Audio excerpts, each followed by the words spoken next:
1000 కోట్ల రూపాయలకు పైగానే దాదాపు 1000 కోట్ల రూపాయలకు పైనే అక్రమాలు జరిగాయంటూ కూడా ఈడీ తన ఇన్వెస్టిగేషన్లో తెలుసుకున్నట్టుగా తెలుస్తోంది. మాజీ మంత్రి తలసాని శ్రీనివాస్ యాదవ్ ఓఎస్డీ కళ్యాణ్ ఇంట్లో ఈడీ సోదాలు జరిపింది. 200కు పైగా బ్యాంకు పుస్తకాలు, 31 సెల్ ఫోన్లు, 20 సిమ్ కార్డులను స్వాధీనం చేసుకుంది. లబ్ధిదారులకు వెళ్లాల్సిన నిధులు ప్రైవేటు వ్యక్తుల ఖాతాల్లోకి వెళ్ళినట్టుగా తెలుస్తోంది. ఈ నేపథ్యంలోనే ఇన్వెస్టిగేషన్ వేగవంతం చేస్తుంది ఈడీ. గొర్రెల స్కామ్లో గొర్రెల పంపిణీ స్కీమ్కి సంబంధించి కావచ్చు, ఆ క్రమంలో ఏకంగా స్కామ్ జరిగిందా, దీని మీదే ఈడీ ఫుల్ ఫోకస్ చేసింది. దాదాపు 1000 కోట్ల రూపాయలకు పైనే అక్రమాలు జరిగాయని చెప్పి ఈడీ గుర్తించినట్టుగా తెలుస్తోంది. మాజీ మంత్రి తలసాని శ్రీనివాస్ యాదవ్ ఓఎస్డీ కళ్యాణ్ ఇంట్లో ఈడీ సోదాలు జరిపింది. 200కు పైగా బ్యాంకు పుస్తకాలు, 31 సెల్ ఫోన్స్ని, 20 సిమ్ కార్డుని స్వాధీనం చేసుకుంది.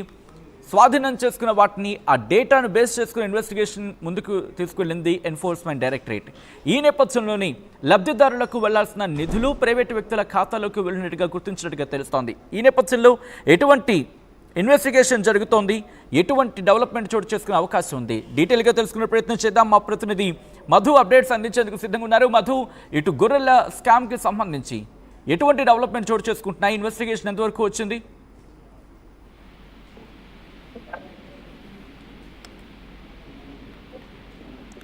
మధు, నా మాట వినిపిస్తోందా?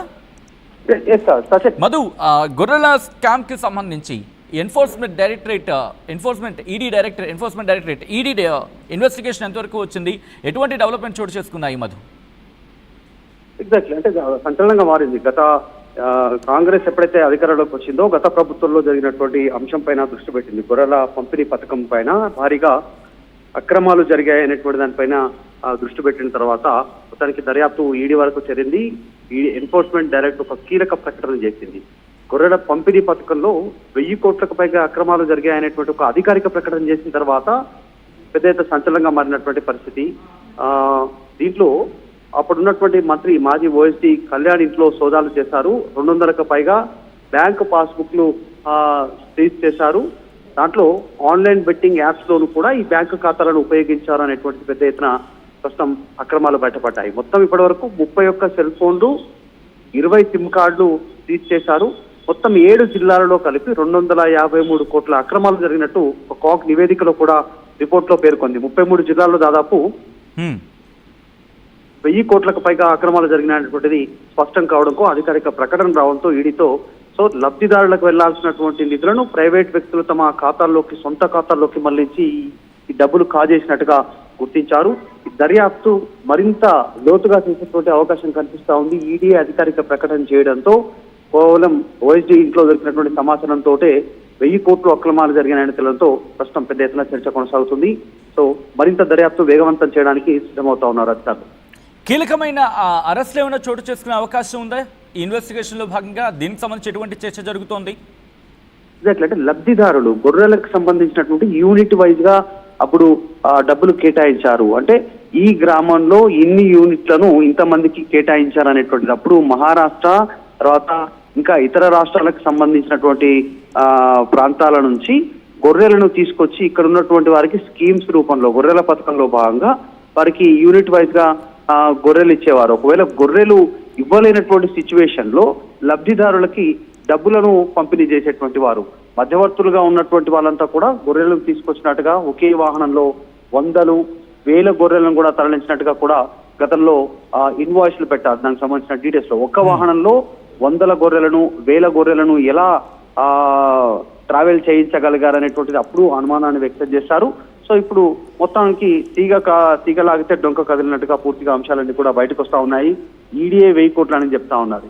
సో ఆ డబ్బులు లబ్ధిదారులకు చెల్లించినట్టుగా ఫేక్ ఇన్వాయిస్లు పెట్టి సొంతంగా వారి సొంత సంబంధించినటువంటి అకౌంట్లలో డబ్బులు వేసుకోవడంతో దాని ద్వారా నిధులు మళ్లించినట్టుగా గుర్తించడం జరిగింది. దీనిపైన మరింత దర్యాప్తు వేగవంతం చేసేటువంటి అవకాశం ఉంది. గొర్రెల స్కామ్ పేరిట 1000 కోట్ల అవినీతి జరిగింది అనేటువంటిది ఈడీ గుర్తించడంతో మరింత లోతైనటువంటి దర్యాప్తు కొనసాగే అవకాశం ఉంది. ఇందాక చెప్పినట్టు ఇప్పటికే మొత్తం 20 సిమ్ కార్డులు, 31 సెల్ ఫోన్లు గుర్తించారు. కాబట్టి ఇంకా దీంట్లో మరింత అక్రమాలు జరిగేటువంటి అవకాశం ఉంది. ఒక 7 జిల్లాల్లోనే 253 కోట్ల అక్రమాలు జరిగినట్టుగా కూడా గతంలో కాగ్ కూడా నివేదికలో రిపోర్ట్ లో పేర్కొనడంతో పెద్ద ఎత్తున చర్చ కొనసాగుతుంది. సో మొత్తం రాష్ట్రంలో ఉన్నటువంటి మొత్తం 33 జిల్లాల్లో 1000 కోట్ల అక్రమాలు జరిగాయనేటువంటి దాంతో కాస్త రాష్ట్ర ప్రజలంతా కూడా ఈ రోజు విస్మయానికి గురవుతున్నటువంటి పరిస్థితి కొనసాగుతోంది. సో దర్యాప్తులో మరిన్ని విషయాలు బయటకు వచ్చే అవకాశం ఉంది. అంటే గత పర్యాయంలో మరి ముఖ్యంగా పశు సంవర్ధక శాఖ మంత్రిగా తలసాని శ్రీనివాస్ యాదవ్ ఉన్న నేపథ్యంలో ప్రస్తుతం ఆయన్ను కూడా విచారించే అవకాశం కనిపిస్తోందా? ఎందుకంటే ఆ స్కీమ్ అప్పుడు ఆయన ఉన్నప్పుడు దీన్ని ఇంప్లిమెంట్ చేసిన సందర్భం ఉంది. ఆ తర్వాత అది ఇప్పుడు స్కామ్ అంటూ కూడా ఎన్ఫోర్స్మెంట్ డైరెక్టరేట్ ప్రస్తుతం ఇన్వెస్టిగేషన్ జరుగుతోంది కాబట్టి ఆయన కూడా ఇన్వెస్టిగేషన్కి పిలిచే అవకాశం ఉందా? అటువంటి చర్చ జరుగుతోందా? ప్రస్తుతానికి అలా జరగలేదు కానీ ప్రస్తుతానికైతే పూర్తి స్థాయిలో దర్యాప్తు భాగంలో ఉంది కాబట్టి గతంలో మంత్రికి ఓఎస్డీగా పనిచేసినటువంటి వ్యక్తి ఇంట్లో కొన్ని కీలక కళ్యాణ్ ఎవరైతే ఉన్నారో ఆయన ఇంట్లో కొన్ని డాక్యుమెంట్స్ స్వాధీనం చేసుకున్నట్టుగా తెలుస్తా ఉంది. దాన్ని అధ్యయనం చేసిన తర్వాత మరికొన్ని అంశాలు తెరపైకి వచ్చే అవకాశం ఉంది. ఆయనను విచారణలో భాగంగా ఆయనను ఒకవేళ ఆయన విచారిస్తే ఇంకా కొద్దిమంది పేర్లు బయటకు వచ్చే అవకాశం ఉండొచ్చు. అప్పుడు పూర్తి స్థాయి దర్యాప్తులో అసలు ఎంత మేర అక్రమాలు జరిగాయి గొర్రెల స్కీమ్ పేరిట అనేటువంటిది బయటపడేటువంటి అవకాశం ఉంది. ప్రస్తుతానికి ప్రాథమికంగానే 1000 కోట్లు అనేటువంటిది ఒక అంచనాకు వచ్చారు. ఇంకా ఫ్యూచర్ లో ఇది రెట్టింపు అయ్యేటువంటి అవకాశం కూడా కనిపిస్తుంది. Right Madhu, thanks for the update.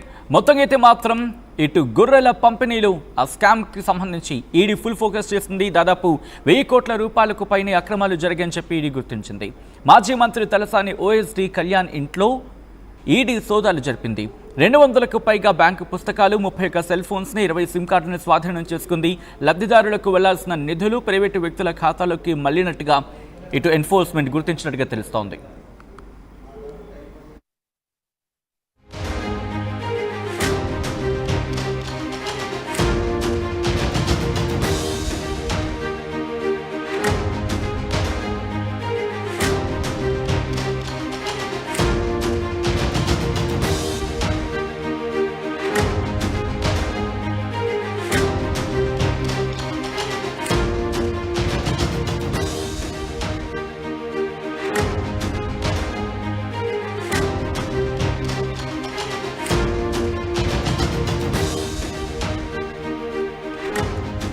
Breaking news చూస్తున్నారు. గొర్రెల పంపిణీలో స్కామ్ పై ఎన్ఫోర్స్మెంట్ డైరెక్టరేట్ ఫుల్ ఫోకస్ పెట్టింది. దాదాపు 1000 కోట్ల రూపాయలకు పైనే అక్రమాలు జరిగాయంటూ కూడా ఈడీ తన ఇన్వెస్టిగేషన్ లో తెలుసుకున్నట్టుగా తెలుస్తోంది. మాజీ మంత్రి తలసాని శ్రీనివాస్ యాదవ్ ఓఎస్డీ కళ్యాణ్ ఇంట్లో ఈడీ సోదాలు జరిపింది. 200కు పైగా బ్యాంకు పుస్తకాలు, 31 సెల్ ఫోన్లు, 20 సిమ్ కార్డులను స్వాధీనం చేసుకుంది. లబ్ధిదారులకు వెళ్లాల్సిన నిధులు ప్రైవేటు వ్యక్తుల ఖాతాల్లోకి వెళ్ళినట్టుగా తెలుస్తోంది. ఈ నేపథ్యంలోనే ఇన్వెస్టిగేషన్ వేగవంతం చేస్తుంది ఈడీ. గొర్రెల స్కామ్లో గొర్రెల పంపిణీ స్కీమ్కి సంబంధించి కావచ్చు, ఆ క్రమంలో ఏకంగా స్కామ్ జరిగిందా? దీని మీదే ఈడీ ఫుల్ ఫోకస్ చేసింది. దాదాపు 1000 కోట్ల రూపాయలకు పైనే అక్రమాలు జరిగాయని చెప్పి ఈడీ గుర్తించినట్టుగా తెలుస్తోంది. మాజీ మంత్రి తలసాని శ్రీనివాస్ యాదవ్ ఓఎస్డీ కళ్యాణ్ ఇంట్లో ఈడీ సోదాలు జరిపింది. 200కు పైగా బ్యాంకు పుస్తకాలు, 31 సెల్ ఫోన్స్ని, 20 సిమ్ కార్డుని స్వాధీనం చేసుకుంది. స్వాధీనం చేసుకున్న వాటిని ఆ డేటాను బేస్ చేసుకుని ఇన్వెస్టిగేషన్ ముందుకు తీసుకెళ్లింది ఎన్ఫోర్స్మెంట్ డైరెక్టరేట్. ఈ నేపథ్యంలోని లబ్ధిదారులకు వెళ్లాల్సిన నిధులు ప్రైవేటు వ్యక్తుల ఖాతాలోకి వెళ్ళినట్టుగా గుర్తించినట్టుగా తెలుస్తోంది. ఈ నేపథ్యంలో ఎటువంటి ఇన్వెస్టిగేషన్ జరుగుతోంది, ఎటువంటి డెవలప్మెంట్ చోటు చేసుకునే అవకాశం ఉంది, డీటెయిల్గా తెలుసుకునే ప్రయత్నం చేద్దాం. మా ప్రతినిధి మధు అప్డేట్స్ అందించేందుకు సిద్ధంగా ఉన్నారు. మధు, ఇటు గొర్రెల స్కామ్కి సంబంధించి ఎటువంటి డెవలప్మెంట్ చోటు చేసుకుంటున్నాయి? ఇన్వెస్టిగేషన్ ఎంతవరకు వచ్చింది?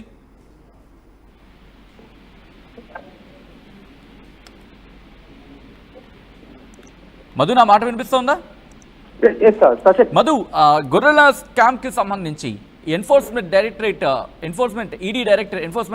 ఈడీ ఇన్వెస్టిగేషన్ ఎంతవరకు వచ్చింది? ఎటువంటి డెవలప్మెంట్ చోటు చేసుకున్నాయి మధు?